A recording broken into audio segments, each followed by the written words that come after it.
శ్రీ సీతారామచంద్రస్వామి పరబ్రహ్మణ్యే నమః. ఆపదామపహత్తారం ధాతారం సర్వసంపదాం లోకాభిరామం శ్రీరామం భూయో భూయో నమామ్య. భగవద్బంధులందరికీ కూడా శుభోదయం. శ్రీ విష్ణు సహస్రనామ స్తోత్రము మరియు పారాయణంలో భాగంగా ఈరోజు మనం మరొక శ్లోకాన్ని చూద్దాం. నిన్నటి వరకు మనం ఉపేంద్రో వామనః ప్రాంశు అమోఘః శుచిరూర్ఛితః అతీంద్రః సంగ్రహः సర్గో ధృతాత్మా నియమో యమః. ఈరోజు వేద్యో వైద్యః సదా యోగి వీరః మాధవో మధుః అతీంద్రియో మహామాయో మహోత్సాహో మహాబలః. వేద్యో వైద్యః, వేద్యో తెలుసుకోతగినవాడు, ఊరికే తెలిసినవాడు కాదు, తెలుసుకోతగినవాడు. ఆయన ఉనికిని, ఆయన ప్రస్థానాన్ని, ఆయన స్వభావాన్ని తెలియాలంటే వేద్యో తెలుసుకోవాలి. ఎలా? వేదము ద్వారా తెలుసుకోవాలి. వేదము ద్వారా స్వామిని అంటే భగవంతుణ్ణి, దేవుణ్ణి. వేదం మినహా మరో మార్గం లేదు. అయితే అందరూ వేదం చదవటానికి అవకాశము లేదు. చదవలేరని అవకాశం లేదు, అందరూ చదవచ్చు. మరి ఎవరి పనిలో వాళ్ళు ఉంటారు కాబట్టి వేదాధ్యయనం ఎవరు చేయాలి? ఏదో వేదాధ్యయనము బ్రాహ్మణులు చేయాలి అంటే వేదాధ్యయనం చేసిన వారు బ్రాహ్మణులు అని పెట్టారు. వారు ఏం చేయాలి? వేదాధ్యయనం చేసి, మరి నేను వేదాన్ని చదువుకున్నాను, ఇగో వేదంలో ఈ విషయాలు ఉన్నాయి, ఇలా చెప్పబడింది, మనమందరము కలిసి భగవంతుణ్ణి తెలుసుకోవాలి అంటే ఇగో ఈ ప్రక్రియలు చేయాలి, ఇలా చేస్తే భగవద్ దర్శనము కలుగుతుంది అని బోధిస్తారు. వేదాధ్యయన సంపన్నులందరూ కూడా వేదము తెలియని వారికి, వేదము చదవని వారికి, వేదము చదవటము సాధ్యము కాని వారికి వేదంలోని విషయాలు బోధించాలి. అది వారి ధర్మం. వేద్యో అంటే తెలుసుకోవటం. భగవంతుణ్ణి తెలుసుకోవటానికి వేదం ఒక మార్గము. వేదము అంటే జ్ఞానము అనే మరొక పర్యాయ పదం ఉంది. జ్ఞానము ద్వారా తెలుసుకోవటం. మరి అందరూ వేదాన్ని చదివితే ఇతర పనులు చేసేవారెవరు? కాబట్టి ఒరే నాయన, మీరు ఈ ఇతర పనులన్నీ చేస్తూ ఉండండి, మీకు కూడా మోక్ష సాధన సాధ్యమే. ఎందుకంటే ఏదో చదివిన వారు ఉన్నారు, వేదాన్ని చదివిన వారు ఉన్నారు, వేదార్థాన్ని తెలుసుకున్న వారు ఉన్నారు. వారు మనకు బోధిస్తారు, చెబుతారు. బోధించడం అంటే చెప్పటం. అంటే ప్రతి మానవుడి యొక్క లక్ష్యం ఏమిటయ్యా అంటే మోక్ష సాధన. అప్పట్లో కృత, త్రేత, ద్వాపర యుగాలలో మానవుడు మోక్ష సాధన కోసం మాత్రమే ప్రయత్నం చేసేవారు. ఇంకా వారి జీవిత లక్ష్యం మరొకటి లేదు.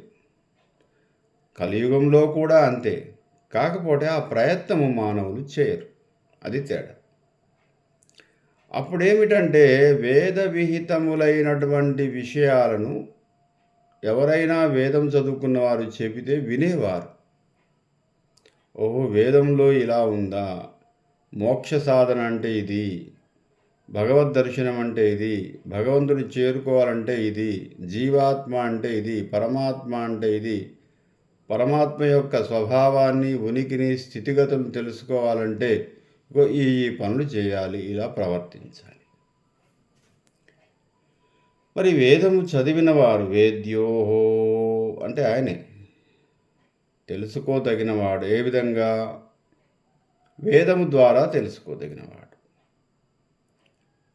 వేదము ద్వారా తెలుసుకోదగినటువంటి పరమాత్ముడు వేదము తెలియని వారికి ఏ ప్రయత్నం ద్వారా తెలుసుకోబడతాడు అంటే,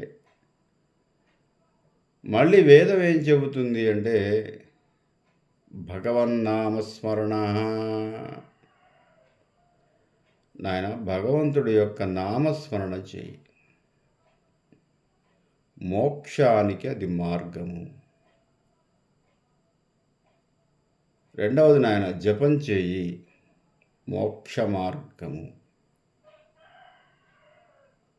తపస్సు చేయి, మోక్ష మార్గము. ధ్యానం చేయి, మోక్ష మార్గము. భజన చేయి, మోక్ష మార్గము. సంకీర్తన చేయి, మోక్ష మార్గము. అంతే. ఇతర యుగాల్లో చెప్పినట్టుగా యజ్ఞయాగాది క్రతువులు చెప్పబడలేదు. కలియుగంలో మోక్ష సాధనకు జపం జపం మోక్ష సాధనం. ఏమిటయ్యా మోక్షము? విడుదలవ్వటం, జన్మరాహిత్యాన్ని పొందటమే మోక్షము. అది విడుదల, ఆత్మకు విడుదల. మళ్ళీ తిరిగి పునర్జన్మ లేని స్థితిని మోక్షం అంటారు. అట్టి స్థితిని కల్పించేవాడు శ్రీమన్నారాయణుడు. వేద్యోహో అంటే అది. సర్వజ్ఞానాన్ని ఆర్జించిన వారు చెప్పిన విషయము ఆచరిస్తే అది కూడా వేద ఆచరణే అవుతుంది. వేదంలో చెప్పిందంతా మనకు తెలియజేశారు. ఒరే నాయన స్తోత్రం చేయి, మోక్ష మార్గం మనది ఇదే. నీకు వేదం చదివే అవకాశం లేదంటున్నావు కాబట్టి నేను చెబుతున్నాను, చదివినవాడిని. చదువుకున్నవాడు చదువు లేని వారికి చెబితే ఏమంటారు? గురువు అంటారు. మనకేదో 1వ తరగతిలో 2వ తరగతిలో ఆలు రావు, ఆలు రాకుంటే ఒక సార్ వస్తారు, ఆలు చెబుతాడు ఈ గురువు గారు. అంతే. అరే ఈ 4 అక్షరాలు నేర్పిందిగా గురువుగారు అంటే అంతే, ఒక అక్షరం నేర్పిన గురువుగారే. అంతే. గురు శిష్యుల సంబంధం అంతే. ఒక అక్షరం నీకు జ్ఞానానికి ఉపయోగపడిందా? ఆ అనే అక్షరము నీ జ్ఞానానికి ఉపయోగపడింది, నీ చదువుకు ఉపయోగపడింది, నువ్వు అభివృద్ధిలోకి రావడానికి ఈ ఆలు ఉపయోగపడ్డాయి. అవి నేర్పినవాడు గురువు. లేదండి పెద్ద పెద్ద పుస్తకాలు చెప్పిన వారే గురువులు అంటే కాదు. ఒక అక్షర జ్ఞానము, ఒక అక్షరము మనకు నేర్పిన ఆయన ఇది నీకు ఉపయోగపడుతుంది అని చెబితే ఆయన గురువుగా భావించవలసింది. అట్లాగే వేదాధ్యయనం చేసిన వారు తెలియని వారికి అంటే వేదము అభ్యసించటానికి వీలు కాని స్థితిలో ఉన్న వారికి తెలియజెప్పారు. వాడిని గురు పరంపర. మరి నువ్వు వేదం చదువుకున్నావు, నాకు చెబుతున్నావు, నాకు మోక్ష సాధనకి ఇది ఉపయోగపడుతుంది కాబట్టి మీరు గురువులు. అజ్ఞానాన్ని తొలగించువాడు. గు అంటే అజ్ఞానము, రువు అంటే తొలగించువాడు గురువు. ఒరే నీ అజ్ఞానాన్ని తొలగించి నీకు మోక్ష సాధన కోసం కొన్ని విషయాలు చెబుతాను. అదే నేను కూడా ఎలా చెబుతాను? వేదంలో ఉన్నాయి, అది నీకు చెబుతాను. నీకు అవకాశం లేదు కాబట్టి, నువ్వు వేరే పనిలో నిమగ్నమై ఉన్నా కాబట్టి నీకు ఈ విషయాలు చెబుతాను అని చెప్పబడినయే ఇది. దాంట్లో ఒక భాగమే స్తోత్రము. భీష్మాచార్యుడు పాండవులకు, నాయన మానవులకు కలియుగంలో మోక్ష సాధనా మార్గము స్తోత్రమనే చెప్పబడింది. విష్ణు సహస్రనామ స్తోత్రాన్ని పారాయణము చేస్తే మోక్ష సాధనకు ఉపయోగపడుతుంది నాయన అని చెప్పాడు. అందుకే ఆయన గురువుగా భావించారు. చివరి దశలో భీష్మాచార్యుడిని పాండవులు గురువు అని సంబోధించారు. ఇంత గొప్ప విషయాన్ని చెప్పారు స్వామి. ఇంతప్పటిదాకా మాకు తెలియదు మోక్ష సాధన ఎలా చేయాలో. ఎందుకంటే క్షత్రియులు కాబట్టి వాళ్ళు రాజ్య పరిపాలన, రాజ్యాన్ని రక్షించడము, శత్రువులతో యుద్ధాలు చేయడము, కురుక్షేత్ర సంగ్రామంలో పాల్గొనడము, ప్రజల్ని రక్షించడం, ఇదే పనిలో ఉన్నారు కాబట్టి వాళ్ళకు వేదాధ్యయనం సాధ్యం కాలే.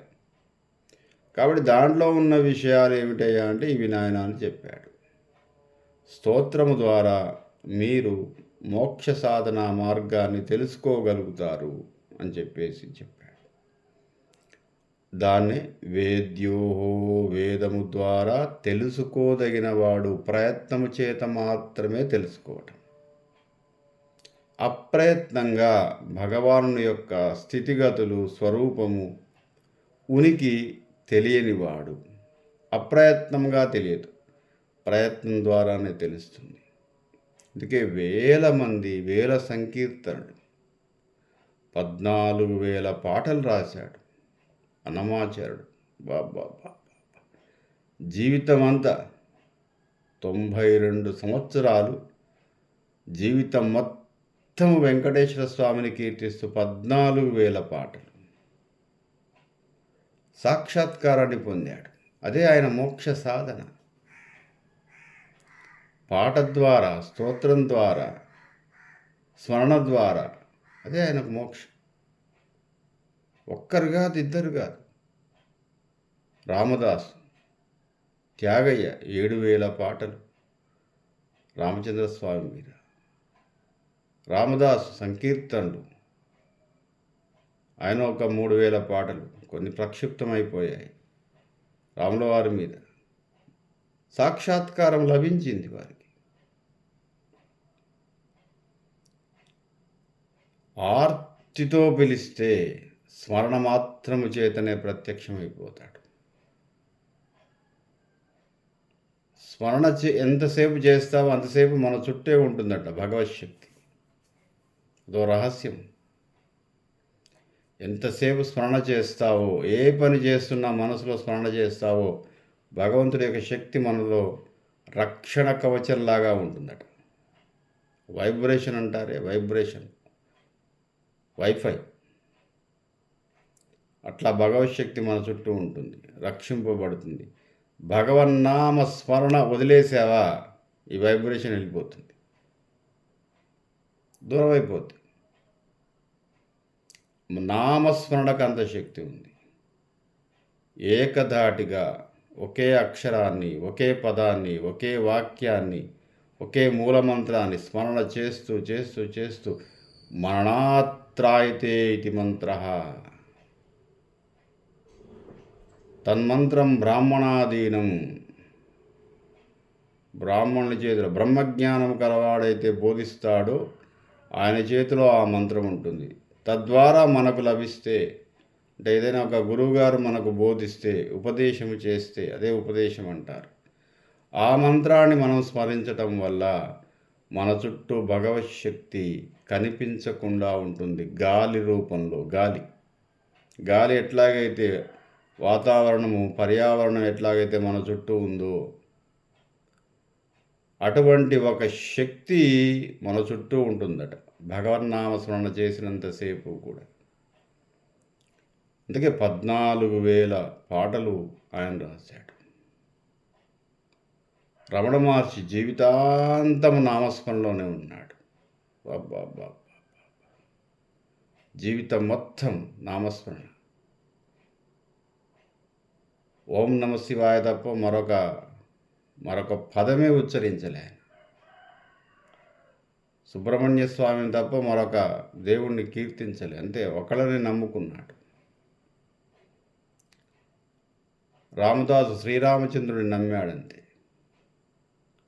బ్రోచేవారు ఎవరు? నువ్వు తప్ప ఇంకా బ్రోచేవారు ఎవరున్నారు? రామ తారక మంత్రము తప్ప మనం రక్షించే మంత్రం ఏదీ లేదన్నాడు. రామశబ్దం మాత్రమే నన్ను రక్షిస్తుందని చెప్పేసి నమ్మాడు. దాని అందుకే తారక మంత్రం అంటారు. తారక మంత్రం అంటే ఉద్ధరించున్నది, మోక్షాన్ని చేర్చున్నది, దరికి చేర్చున్నది తారకం అంటే. ఈ ఇహలోకం నుంచి పరలోకానికి తీసుకువెళ్ళేటువంటి మార్గాన్ని సూచించినది తారక మంత్రం. వాల్మీకి అంతటి వాడు చెప్పాడు, వ్యాస మహర్షి చెప్పాడు. తారక మంత్రం అంటే శ్రీరామచంద్రుని యొక్క రామనామ శబ్దమని. ముఖ్యంగా విశ్వామిత్రుడు వారు చెప్పారు, నాయన ఈ మంత్రం తప్ప, మంత్రం అంటే 2 అక్షరాలు, రామ, శ్రీ కూడా లేదు, ఓం కూడా లేదు, రామ రామ రామ రామ రామ రామ రామ. ఆంజనేయ స్వామి అంతే, జీవితాంతము అణువణువున ప్రతి కణంలో రామనామ శబ్దం ఆంజనేయ స్వామి. అందుకే అంత గొప్పవాడయ్యాడు. ఏది నమ్మినా ఆ సంకీర్తన ద్వారా, ఆ శబ్దాన్ని ఉచ్చరించడం ద్వారా మన చుట్టూ కూడా ఒక డివోషనల్ వైబ్రేషన్ ఉండాలి. అది స్మరణ మాత్రం చేతనే సాధ్యమవుతుంది. ఏదైనా ఒక మూల మంత్రాన్ని తాదాత్మ్య స్థితిలో తాదాత్మ్యం చెందుతూ ఉండాలన్నమాట. భగవంతుడు గుర్తురాగానే లీనమైపోయేవారు. రామదాసు ఒడలు మర్చిపోయేవాడు, శరీరాన్ని మర్చిపోయేవాడు, మనసును మర్చిపోయేవాడు. ఆత్మజ్ఞానాన్ని బ్రహ్మానందంలో ఆయన శ్రీరామచంద్రుని కీర్తించాడు. త్యాగయ్య అంతే, అన్నమాచార్యుడు అంతే. ఏమి పాటలు రాశాడండి, ఏమి పాటలండి. ఇవి కావా భగవంతుడిని మనం దర్శించటానికి మార్గాలు? వాళ్ళు దర్శించి చెప్పారు కదా, అది నమ్మకపోతే ఎలాగ? మేము మా సంకీర్తన ద్వారా మేము భగవద్ దర్శనం అయింది, నామస్మరణ ద్వారా మేము భగవంతుడిని చూసామంటే ఆయన ఉనికిని అనుభూతి చెందుతారు. అదే భగవద్ దర్శనం. ప్రత్యేకంగా ఏదో 4 చేతులు గదా చక్రం పట్టుకొని రాడు. ఆయన స్థితిని స్మరణ మాత్రం చేత అట్లా వచ్చేస్తుంది మీదికి. వాళ్ళు అనుభూతి చెందారు. ఆది శంకరాచార్య మహాస్వామి అనుభూతి చెందాడు. ఆనందమున అర్ధరాత్రమున చంద్రాలోకములు కాయక నానాసైకత వేదికాస్థలమున నల్దిక్కులను శంభును కాశీనాథును అరుణేందుశేఖరు శివును శ్రీకంఠుని మేనల్లన్ పులకాంకర ప్రకరములు మిండార వెన్నేటిలో. అట్లా శబ్దము ఉచ్చరించగానే మేను అంటే శరీరం మొత్తం కూడా పులకాంకర ప్రకరములు, మనం అంటావే ఇట్లా రోమాలు నిక్కబొడుచుకుంటాయని, అట్లా నామము ఉచ్చరించగానే రోమాలు నిక్కపడుచుకుంటాయి. రామా, వా, ఏమి ఆనందం అండి, ఏమి ఆనందం. ఆ శబ్దములోనే ఏదో తెలియని ఒక రామనామ తారక మంత్రాన్ని ఒక గురువుగారు 1 గంట సేపు చెప్పారండి. 1 గంట. ఒకసారి మనం కూడా ప్రయత్నం చేద్దాం. రామ అనే తారక మంత్రం ఎందుకయింది, ఎందుకు ఆ శబ్దానికి అంత వైబ్రేషన్ ఉంటుంది, ఎందుకు వీళ్ళందరూ కూడా ఆ మంత్రాన్ని జపం చేశారు, స్మరణ చేశారు, ఆ పదం మీద పాటలు రాశారు, అట్లా మనం ఒకసారి చూద్దాం. వేద్యో జ్ఞానము ద్వారా తెలుసుకోదగినవాడు, వేదము ద్వారా తెలుసుకోదగినవాడు, వేదములో చెప్పినటువంటి విషయాలను ఆచరించడం ద్వారా తెలుసుకోదగినవాడు. తెలుసుకోవడమే, జస్ట్ నాలెడ్జ్. అందుకే గాడ్ యొక్క స్వరూపం ఏమిటంటే, విదేశీయులు కూడా నాలెడ్జే గాడ్ అంటారు, వేరే ఏం లేదు. Knowledge is the God. తెలివే భగవంతుడు. లేకపోతే ఇంత తారతమ్యాలు ఎందుకున్నాయండి? ఆయన సృష్టించిందే కదా అందరూ. మనకు ఏ మతం చెప్పినా ఏం చెబుతున్నారు? భగవంతుని బిడ్డలు అని చెబుతున్నారు. ఆయన సృష్టించిన దాంట్లో ఈ తారతమ్యాలు ఏంటి? ఒకడు మేధావి, ఒకడు తెలివైనవాడు, ఒకడు తెలివి తక్కువవాడు, మామూలు తెలివైనవాడు, ఒకడు గొప్ప జ్ఞాపక శక్తి గలవాడు, ఒకడు ధారణా శక్తి గలవాడు, ఒకడు కవి, ఒకడు కళాకారుడు. ఇది వేరియేషన్ ఏందండి? ఆ నాలెడ్జ్ భగవత్ స్వరూపం అంతే. నాలో ఉన్నటువంటి తెలివిని చూపించగలనా నేను?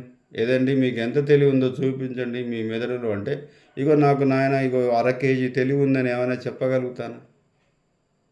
కేజీ తెలివి ఉంది నాకు అని చెప్పేసి చెప్పగలుగుతాను. స్మరణ మాత్రం చేతంతే, స్ఫురణ మాత్రం చేత, స్ఫురణ. అబ్బా ఇంత తెలివి కలవాడంతే.